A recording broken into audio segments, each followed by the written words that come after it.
Hello বন্ধুরা, তোমরা কেমন আছো? আমি তো খুব ভালো আছি। সকাল সকাল বাজার গেছিলাম, তো বাজার থেকে কিনে আসছি মাছ।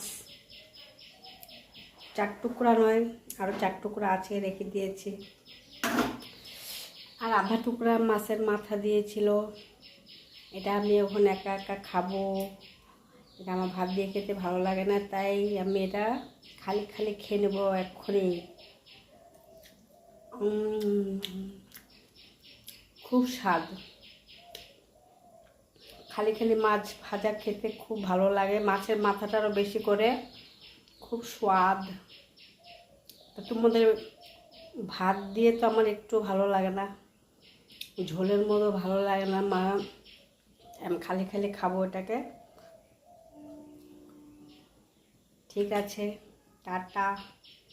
মাছের মাথা কার কার ভালো লাগে খালি খালি বসে বসে খেতে? আমাকে তো খুব দারুণ